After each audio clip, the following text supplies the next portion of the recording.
महापालिकेच्या निवडणुकीत माजी आमदार संतोष चौधरी यांना पक्षाने प्रभारी पद दिलेलं आहे. तरी आपण पक्षाचे ज्येष्ठ नेते आहात, आपल्याला डावलल्याची चर्चा राजकीय वर्तुळात रंगली आहे. महापालिका जळगावच्या निवडणुका घोषित झाल्या आणि त्या ठिकाणी संतोष चौधरींना त्या ठिकाणी प्रभारी पद देण्यात आलं. मला विश्वासात घेऊनच हा निर्णय त्या ठिकाणी घेण्यात आला. आत्तापर्यंत कोणत्याही निवडणुकामध्ये मी प्रभारी पद घेतलेलं नव्हतं.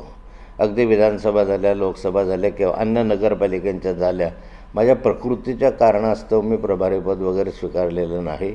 मागे विधानसभेलाही प्रभारीपद वेगळेच होते, लोकसभेलाही प्रभारीपद वेगळंच होतं. पण या ठिकाणी या माझ्या तब्येतीच्या कारणासाठी मी ते घेतलेलं नाही आणि मला ते शक्यही नाही. कारण महापालिकांच्या निवडणुका ह्या अशा असतात की गल्लीबोळामध्ये फिरावं लागतं आणि त्या गल्लीबोळात फिरत असताना आपल्याला प्रकृतीमुळे ते शक्य नव्हतं.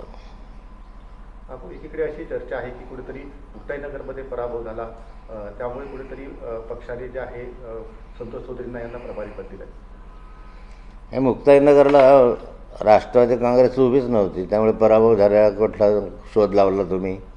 इथे राष्ट्रवादी शरद पवार गट हा उभाच नव्हता, त्यामुळे पराभवाचा प्रश्नच येत नाही. गिरीश महाजनांनी तर मुक्ताईनगर तर भाजपचा पराभव जे आहे ते आपल्यामुळे झाल्याची टीका केलेली आहे, त्याकडे गिरीश महाजन सोयीनुसार बोलतात. मुक्ताईनगरला जर भाजपचा पराभव एकनाथ खडसेंमुळे झाला तर मला माझ्या दृष्टीनं ते आनंदाची बाब आहे. मी काही भाजपाचा नाही आहे, मी सत्ताधारी पक्षाचा नाही, मी विरोधक आहे. मग भुसावळ शहरामध्ये जो पराभव झाला तो कोणामुळे झाला? गिरीश महाजनांमुळेच झाला ना.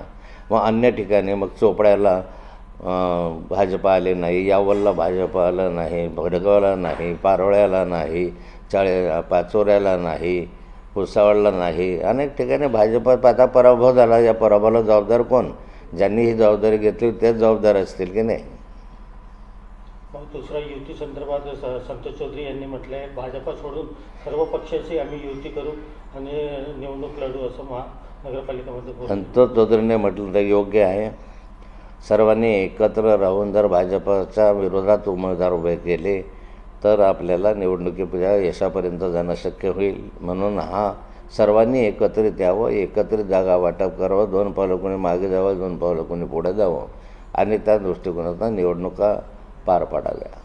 दुसरा पिंपरी चिंचवडमध्ये शरद पवार, अजित पवार हे युती करून महानगरपालिका निवडणूक लढणार आहे. काय बोलणार?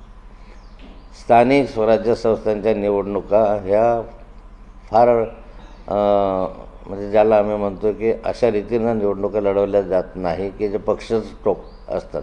ज्या ठिकाणी पक्ष स्ट्रॉंग आहे त्या ठिकाणी पक्षाची भूमिका, ज्या ठिकाणी पक्षाची परिस्थिती कमजोर आहे किंवा एकट्याच्या बळावर निवडून येण्यासारखी नाही, अशा वेळेस पक्षाला कुठे ना कुठे समविचारी पक्षाचा किंवा अन्य पक्षांच्या सोबत घ्यावी लागते.